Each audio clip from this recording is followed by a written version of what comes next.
Shalom, peuple de Dieu. Je suis dans la joie de revenir encore au milieu de vous. C'est votre humble serviteur, l'évangéliste Michel Banfoumou. Je viens encore avec un message pour les enfants de Dieu cet après-midi. Si vous le permettez, avec toute humilité, je vais prier pour la parole. Tendre Père et le véritable Dieu. Merci pour ce moment, Père. Aussi généreux. Et moment de plaisir, de joie, où nous voulons écouter ta parole, Seigneur. Laisse que ces moments, Père de gloire, nous l'abandonnons entre tes saintes mains. Que seule ta présence, ta puissance, puisse, Père de gloire, se manifester en ce moment. Laisse que ton autorité, Père de gloire, puisse se réunir dans ce lit. Que la parole qui sortira de la bouche de ton instrument, ton serviteur que je suis, puisse sortir avec une puissance, Seigneur, pour briser les jougs des forteresses. Tendre Père, le véritable Dieu, règne et demeure au milieu de nos pères. Tes enfants qui écouteront cette parole, Père, des parlements, que leur vie change, que leur vie se transforme. Dans ce temps qui nous reste, Père, nous voulons s'attacher à la parole de vie, la parole qui donne la vie, qui est Christ Jésus, le roi des rois. Tout esprit qui ne confesse pas ta seigneurie, toute forteresse satanique, je le chasse loin de ce lieu. Je brise, Père, de toute divagation des pensées, tout esprit de lourdeur, d'oubli dans la vie de tes enfants, Seigneur. Illumine les yeux de leur cœur, donne la compréhension, la connaissance facile. Je supplie au nom de Jésus-Christ, notre Seigneur et Sauveur. Amen. Amen. Bien-aimés, prenons nos Bibles. Nous allons lire la parole du Seigneur dans le livre d'Apocalypse. Apocalypse de Jean. Apocalypse chapitre 14, versets 1 à 5. Et nous allons continuer toujours dans le livre d'Apocalypse, chapitre 16, verset 15. Je lis la parole du Seigneur dans Apocalypse, chapitre 14, versets 1 à 5. Alors je vis l'agneau qui se tenait debout sur les monts Sion, et avec lui les 144 000 qui portaient son nom et le nom de son Père inscrit sur leur front. J'entendis une voix qui venait du ciel et qui résonnait comme des grandes eaux, comme le grondement d'un coup de tonnerre violent. C'était comme le son d'un orchestre des harpistes jouant de leur instrument. Tous ces gens chantaient un cantique nouveau devant le trône, devant les 4 êtres vivants et devant les représentants du peuple de Dieu. Et ces cantiques, personne ne pouvait l'apprendre, excepté les 144 000, les rachetés de la terre. Ce sont ceux qui ne se sont pas souillés avec des femmes. Ils sont restés vierges. Ils suivent l'agneau partout où il va. Ils ont été rachetés d'entre les hommes pour être offerts comme des premiers fruits à Dieu et à l'agneau. Il ne s'est pas trouvé des mensonges dans les bouches. Ils sont irréprochables. Je continue. Je lis la parole d'Apocalypse, chapitre 16, verset 15. Voici, je viens comme un voleur. Heureux celui qui s'éteint éveillé et qui garde ses vêtements afin de ne pas à l'œil nu, en laissant apparaître sa honte aux yeux de tous. Parole du Seigneur. Bien-aimés dans le Seigneur, le thème de notre message de cet après-midi, nous l'avons intitulé « La foi libère et la crédulité rend esclave ». La foi libère et la crédulité rend esclave. Le fils de Zébédée, l'apôtre Jean, dans l'île de Patmos, le Seigneur lui avait montré des visions. Il est tombé en extase et lui a montré les choses à venir, dans le monde à venir, ce qui va arriver dans le monde et aussi dans l'Église. Comme la parole du Seigneur elle nous dit, la foi vient de ce qu'on attend et ce qu'on attend vient de la parole de Dieu.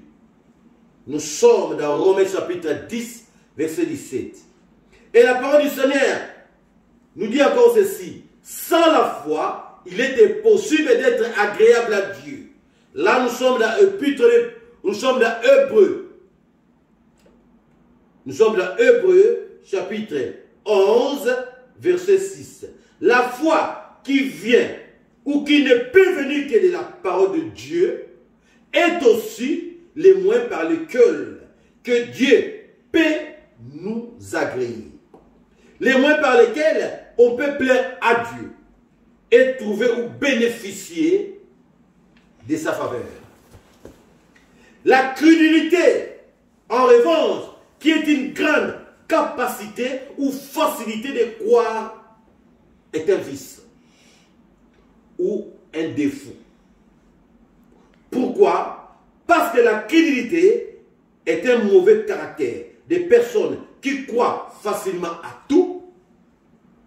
Et cette croyance est fondée par tout ce qu'elle voit.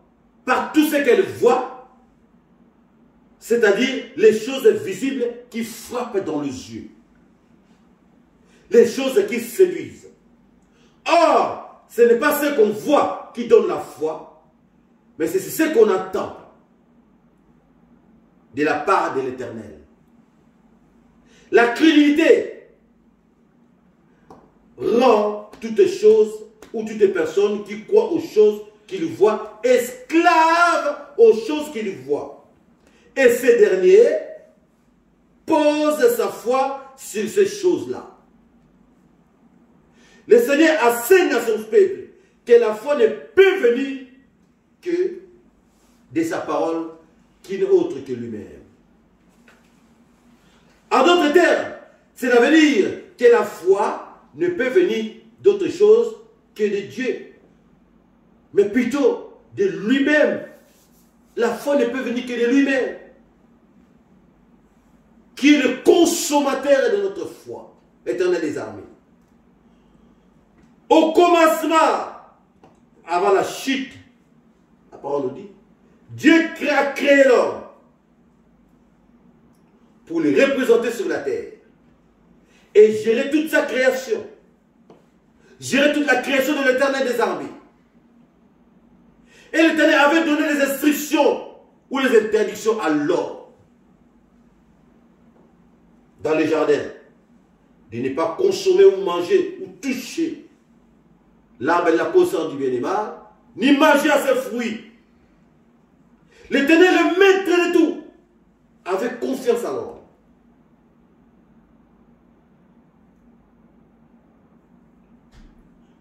Sauf le fruit de l'arbre de la connaissance du bien et du mal, l'homme ne pouvait pas manger. Mais le maître de tout avait fait confiance à l'homme. Il lui a fait confiance. Pourquoi? Premièrement, en tant que son image et sa ressemblance. Deuxièmement, en tant que son unique représentant sur la terre. Et troisièmement, en tant que le seul gérant, garant et chef du jardin. Le Seigneur éternel avait parlé, mais c'était à l'homme de poser sa foi sur la parole et de s'attacher à la parole de l'Éternel pour bien faire son travail et l'exercer. Puisque l'Éternel a parlé, et l'homme devait mettre sa foi sur cette parole, se devait s'attacher sur cette parole pour bien faire son travail. Mais ce dernier a préféré pratiquer la crédulité, c'est-à-dire se laisser séduire par la chose ou l'impression que Satan, le diable, le serpent, on va utiliser le serpent ancien, son ancienne appellation, les serpents anciens, les a présentés de l'arbre de la connaissance du bien et du mal. Ce qui est plus étonnant, ici, bien aimé, dans cette histoire, l'homme qui était gérant, l'homme qui était garant du jardin, aussi et surtout représentant de l'Éternel dans les jardins ou sur la terre, mais s'est laissé facilement séduire. Puisque quand le maître de tout, l'Éternel de Dieu Tout-Puissant, avait créé l'univers tout entier, le serpent, premièrement le serpent n'était pas là. Et encore, quand il donnait ses instructions à l'homme, le serpent n'était pas là non plus. Ni de près, ni de loin. Mais hélas, l'homme a préféré facilement croire à ce qu'il voit là, au lieu de croire à la parole de son Dieu. Il a préféré croire à ce qu'il voit là, au lieu de croire à la parole de son Créateur, de son Maître et de son Seigneur. La crédulité, qui est une grande facilité de croire, a rendu l'homme esclave du péché, qui n'est autre que le serpent ancien Satan le diable. Bien-aimé, il n'y a pas de vie en dehors de l'Éternel des armées. En dehors de Dieu, il n'y a pas de vie. La parole du Seigneur nous dit ceci. Au commencement, c'était la parole était avec Dieu, et elle était le Dieu. Nous sommes dans l'évangile de Jean, chapitre 1er, verset 1. L'évangile de Jean, chapitre 1, verset 1. Bien-aimé, la parole de Dieu est Dieu. Il est le Fils unique de Dieu, depuis le commencement. Avant même le commencement, la parole était là. Nous avons remarqué que dans les jardins, non seulement les serpents et les diables avaient présenté le fruit de l'arbre, la connaissance du bien et du mal à l'homme, à Adam et Ève, mais il a aussi accompagné son geste avec des paroles flatteuses et séduisantes. Donc nous pouvons dire que la crédulité est aussi accompagnée non seulement avec des choses visibles, mais aussi avec des paroles séduisantes et flatteuses. Tout ceci, le diable le fait dans un seul et unique but de faire éloigner l'homme de son Créateur et de le détruire en le faisant tomber. Bien aimé, le seul objectif poursuivi par l'ennemi, c'est d'éloigner l'homme de son Dieu et de le détruire. De faire en sorte que ce dernier ne soit pas ou ne demeure pas agréable à l'égard de son Dieu. C'est pourquoi le Seigneur est très clair dans sa parole. C'est-à-dire, sans la foi, il est impossible d'être agréable à Dieu.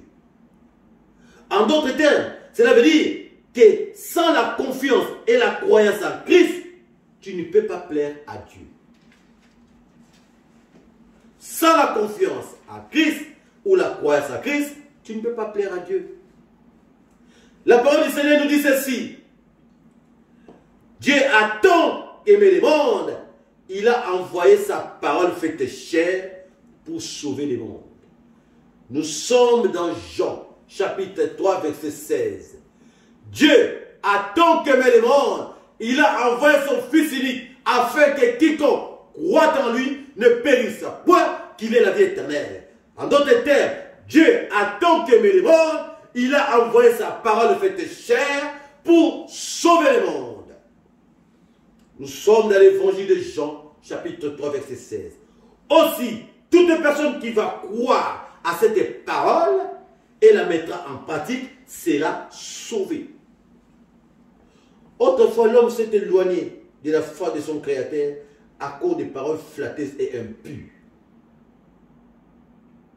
Des choses visibles et séduisantes. C'est pourquoi le Seigneur est venu lui-même et nous a présenté la vraie parole et la personne visible qui n'est autre que lui-même en chair pour que nous puissions le consommer. La personne visible qui n'est que lui-même pour afin que personne ne se laisse plus séduire par une autre chose, ni écouter les paroles flatteuses et la séduction du diable. Le Seigneur Jésus-Christ est le même hier, au commencement avec Adam, aujourd'hui avec la nouvelle création et nous en esprit, et pour l'éternité ensemble avec ceux qui vont obéir à sa parole et la mettre en pratique. Confère Hébreux chapitre 13 verset 8. Mon frère, ma soeur, que la chose qui te séduit. Quelle est la chose qui te séduit? Quelles sont ces paroles flatteuses que le diable utilise pour te séduire? Bien-aimés, nous pouvons dire que la crédulité est une croyance des incroyants. La crédulité est la croyance des incroyants. Cependant, c'est un piège pour ces derniers. L'Éternel Dieu a laissé le libre choix à l'homme et l'arbitre de ses choix. L'Éternel lui a laissé le libre arbitre, puisque les pensées de ces derniers ne sont tournées que vers le mal. L'homme a créé à lui-même une liberté faillible. L'homme a créé à lui-même une liberté faillible qui le pousse dans le mal infini, à multiplier toutes sortes de mal dans sa vie. Le Seigneur Jésus-Christ, qui est le Dieu Tout-Puissant en chair, et s'est compromis avec les malheurs des hommes. Christ a souffert de peine des hommes et s'est fait le serviteur de faibles et des délaissés. Il est descendu si bas. Il s'est rabaissé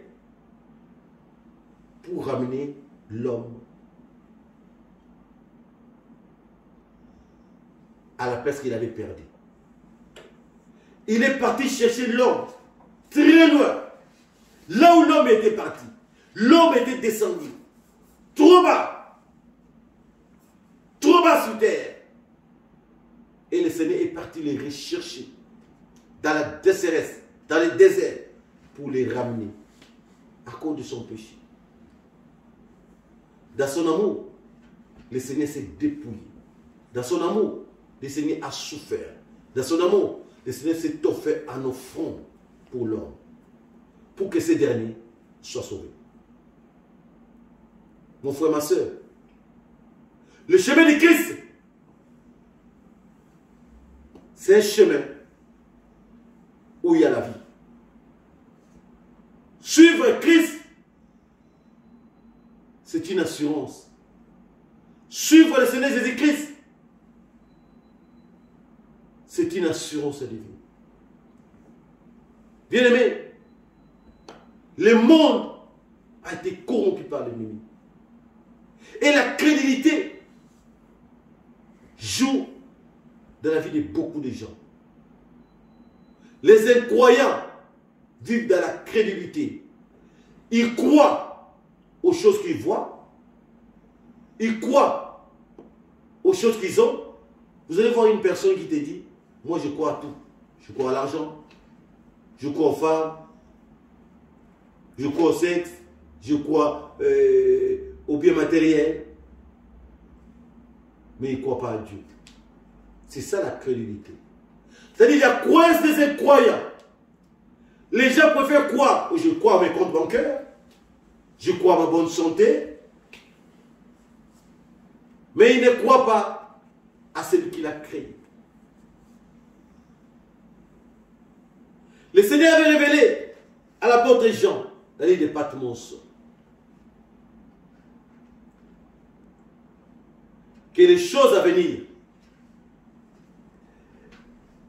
et non seulement les 144 000 personnes qui accompagnent Christ, mais Dieu veut que nous soyons comme ces 144 000,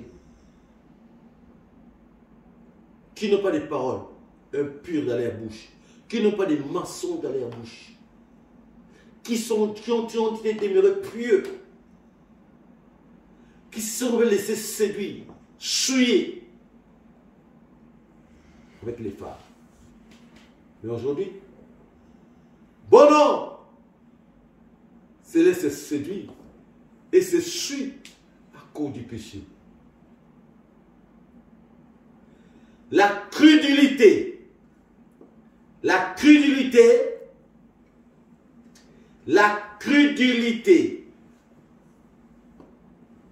et la facilité de croire à tout ce qu'on voit.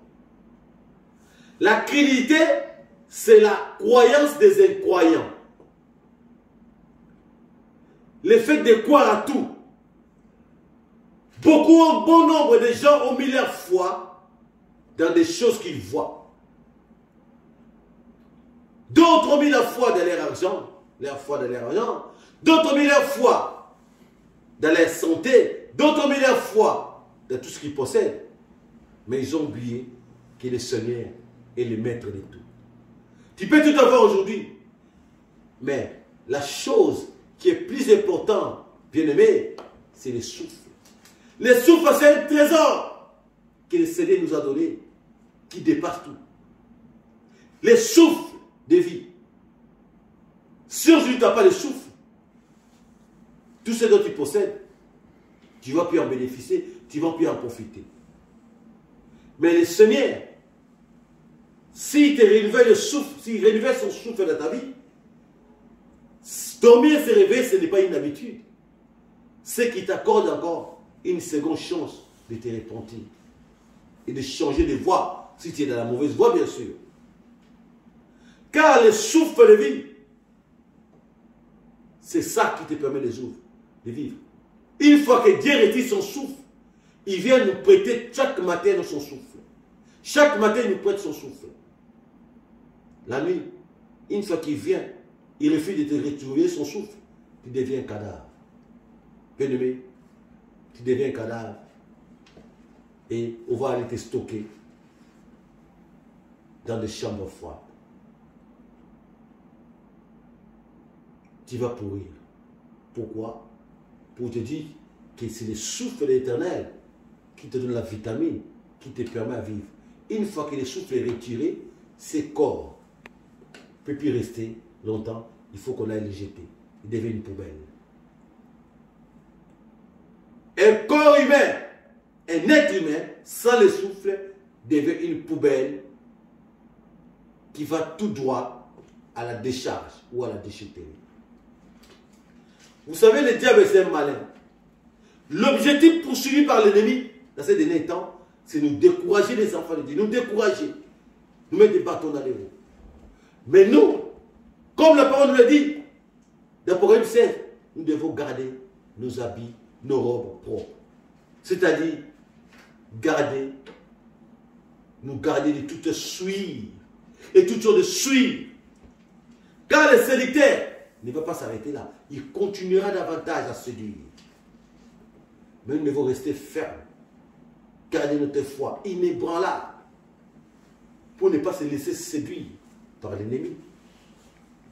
Vous savez, bien aimé, la pire des choses qui peut y arriver à un être humain, c'est d'adorer Satan. C'est d'adorer Satan. Or, la parole de l'Éternel nous dit, dans les 10 commandements, tu adoreras l'Éternel Dieu de toute ton âme, de tout ton être et de toute ta force. Comment adorer Satan? Porter et faire allégeance à Satan. C'est la pire chose. C'est comparable au péché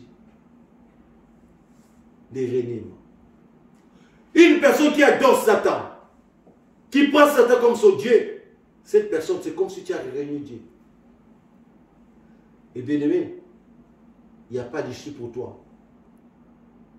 C'est la pire des choses, la pire de rire, de bêtises qu'un homme, un être humain peut commettre, c'est d'adorer Satan. Oh, il n'y a qu'un seul adorateur. Notre Dieu, c'est un Dieu jaloux, qui ne partage sa gloire avec personne. Il nous a créés à son image, à sa ressemblance, pour que nous puissions l'adorer, pour que nous puissions lever son Saint-Nom, le glorifier, le magnifier, et non adorer une autre créature. Bien-aimé, nous avons un Dieu tellement miséricordieux, compatissant, grand la colère, mais rempli de bonté et d'amour. Tu continueras jusqu'à quand continueras-tu à pratiquer la crédulité. Ta foi ne doit pas être posée, fondée sur des choses matérielles que tu vois, sur ce que tu possèdes ou ce que tu as. Mais ta foi doit être fondée sur la parole vivante qui est Christ Jésus, le roi des rois. Ta foi doit être fondée sur Christ qui est le roi. C'est comme une maison. C'est comme une maison. Comme la parole le dit, une maison qui a été conçue avec des fondements, des fondations solides, avec un roc. Cette maison, même s'il y a la tempête, il y a les vents, il y a la vague, la maison ne pourra pas tomber. Mais si tu construis ta foi sur les choses matérielles, ce qui te possède, c'est comme une maison construite dans le sable. Si les vents viennent, il va balayer la maison. Et la maison va tomber. La crédulité. La crédulité. La facilité de croire. Le diable sait, il utilise la faiblesse de beaucoup de gens dans la crédulité. Les séduisent avec des choses matérielles. Autrefois, au commencement, comme dans les jardins, c'est que, comme on a dit tout à l'heure, l'homme dans les jardins, Dieu lui avait donné la responsabilité de tout gérer. Mais regarde ce que l'ennemi a fait. C'est-à-dire, il a essayé, je n'ai pas compris comment il a fait pour enlever la conscience à l'homme. Puisque Dieu, quand il a donné des instructions à l'homme, le diable n'était pas là. Les serpents n'étaient pas là. Quand Dieu a commencé à créer l'univers tout entier, le diable n'était pas là. Quand il a mis l'homme gérant de la terre, le diable non plus n'était pas là. Quand il donnait des instructions à l'homme, le diable n'était pas là. Ni de près, ni de loin. Mais chose étonnante, il y avait déjà l'arbre de la connaissance du bien et du mal. Il y avait l'arbre de vie. Mais l'homme a préféré laisser l'arbre de vie aller toucher à l'arbre de la connaissance du bien et du mal. Et l'ennemi lui présente alors l'arbre de la connaissance du bien et du mal comme quelque chose de nouveau. Oh non! Dieu lui avait déjà présenté ça. Mais l'ennemi nous présente des fruits comme quelque chose. C'est ça la malice. Le diable, c'est un malin. Il va te présenter les péchés comme si ce n'est pas les péchés. Comme si c'est quelque chose qui est normal. Il te présente l'impudicité comme quelque chose qui est normal. Il te présenter l'adultère comme si c'est quelque chose de normal. Il va te présenter le mensonge comme si c'est quelque chose de normal. Le maître comme si c'est quelque chose de normal. Quelqu'un, voilà, il va commettre des maîtres, tout ça normal. Il va te faire voir comme si c'est normal. Homme, c'est grave, c'est dangereux. C'est mauvais. Mais il va te présenter. La fornication, c'est comme si c'est quelque chose de normal.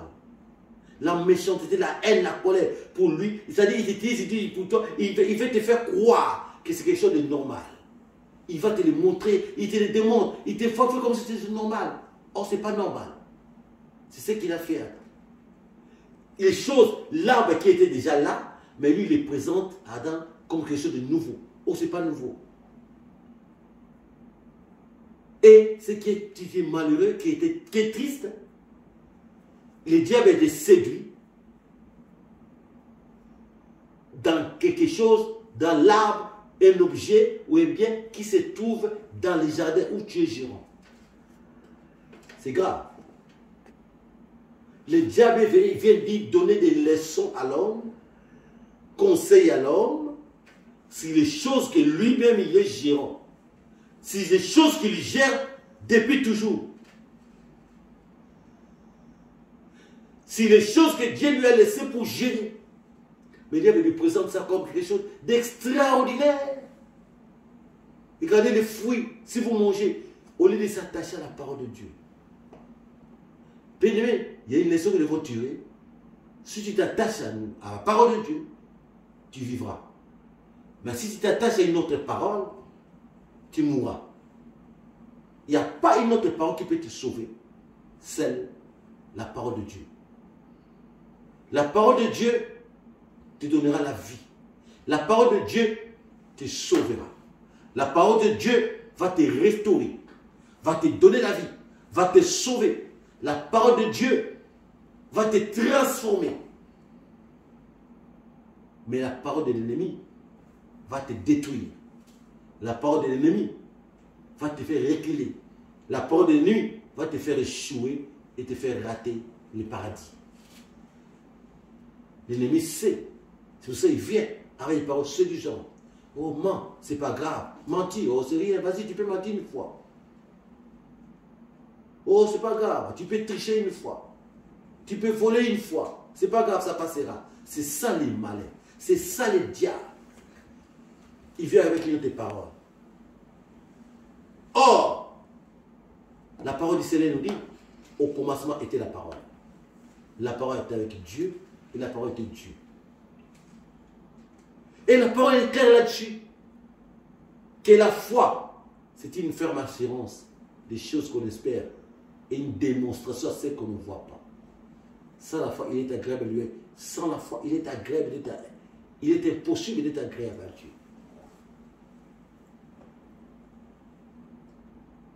La parole, la foi, ta foi doit être fondée sur la parole. La foi vient de ce qu'on attend. Ce qu'on attend, c'est quoi? La parole de Dieu. Tu dois fonder ta foi sur Christ, qui est la parole. Tu dois faire ta confiance. Ton espoir doit te fonder sur Christ, qui est la parole. Non sur autre chose. Non sur les biens matériels. Non sur ton travail. Non sur ta santé. Non sur ton intelligence. Non sur ta vie. Mais sur Christ et Jésus. Bien-aimé, la parole de Dieu sauve. La parole de Dieu délivre.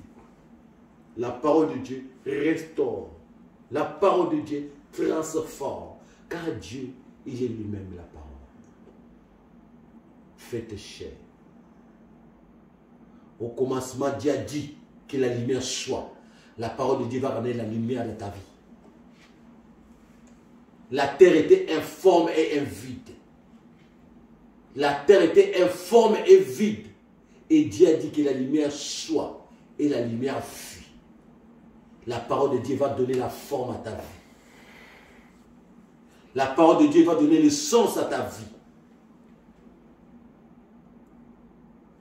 Bien-aimé, la parole fait chair. Le Seigneur vient. Très bientôt. Quel est l'état de ta robe? Quel est l'état de ton âme? Quel est l'état de ton cœur? Puisqu'il vient bientôt. Le Seigneur vient à ce que nous se transformer, conformer, que nous nous conformons comme les 144 000 qui ne sont pas suivis.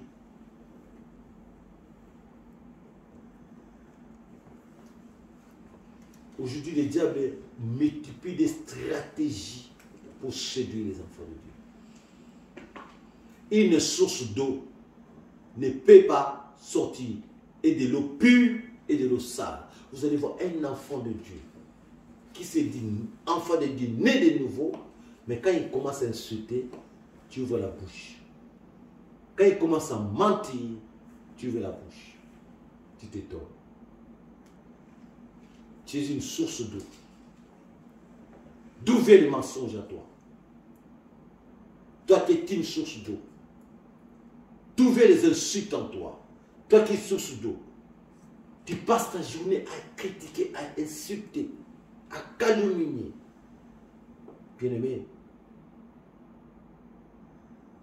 quelle est ta position? Les diables te disent, oh, critique, c'est pas grave. Insulte, c'est pas grave. Il veut t'amener toujours dans les péchés. Il veut t'amener toujours dans les mal. Évitons la crédulité. C'est un piège. Puisque la crédulité, c'est les incroyants. C'est les gens qui les athées, qui ne croient pas, qui les utilisent. Toi, étant enfant de Dieu, vous utilisez la crédulité, utilise plutôt la foi. Là, à travers la parole du Seigneur. Puisque pour être agréable au Seigneur, il faut avoir la foi. Car il est lui-même le consommateur de notre foi et le rémunérateur de ceux qui le cherchent. Si tu le cherches avec un cœur sincère, le Dieu qui paye te payera. C'est pourquoi, bien aimé dans le Seigneur, le Seigneur est venu avec ses messages pour dire à une personne qui est encore dans l'incrédulité, toi qui n'as pas encore connu Christ, Dieu est venu te donner cette opportunité aujourd'hui pour être sauvé, pour sortir de la crédulité qui est une facilité de croire à tout ce qu'on voit, aux choses matérielles de ce monde, ou de croire à la parole de Dieu, qui est la croyance des incroyants ou des athées. Mon frère, ma soeur, le Seigneur est venu aujourd'hui pour te donner cette opportunité. Il suffit d'accepter le Christ et le roi des rois, le Seigneur de ta vie. Et de fonder ta foi sur la pierre angulaire, sur le rocher de l'âge, sur la parole faite chair qu'on appelle Jésus-Christ de Nazareth pour être sauvé. C'est pourquoi accepte Christ dans ta vie. C'est la seule condition, la condition la plus simple. Accepte Jésus-Christ dans ta vie pour qu'il demeure, qu'il devienne le seul Seigneur de ta vie. Toi qui n'as pas encore accepté Christ. Et il viendra inviter dans ta vie, dans ton cœur. Invite-le dans ta vie. Invite-le. Et il va venir orienter, t'orienter. Il va venir te montrer les chemins à suivre. Il va venir gérer ta vie. C'est pourquoi, bien aimé dans le Seigneur, le Seigneur est venu aujourd'hui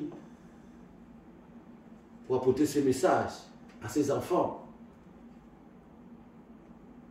les chrétiens, ou pour les non-chrétiens, surtout pour les chrétiens, les enfants de Dieu, et qui sont sortis de la foi pour marcher dans la crédulité, de retourner, de revenir au point de départ, qui est la parole, qui est notre base, la parole de Dieu, qui est notre fondation. Notre fondation, notre foi devait être fondée sur la parole. De continuer sur ce chemin de Christ. Puisqu'avec ce chemin de Christ, avec Christ, nous ne serons jamais dessus. Avec Christ, nous sommes sûrs et certains d'être toujours gagnants. Avec Christ, nous serons toujours la tête. Avec Christ, nous serons toujours les premiers. Avec Christ, nous avons toujours l'assurance de vivre, même après cette vie, même après la mort, et de vivre une vie paisible, une vie d'éternité en éternité, comme les 144 000 qui n'ont pas fléchi les genoux devant le diable. Que Dieu vous bénisse et bénisse sa parole.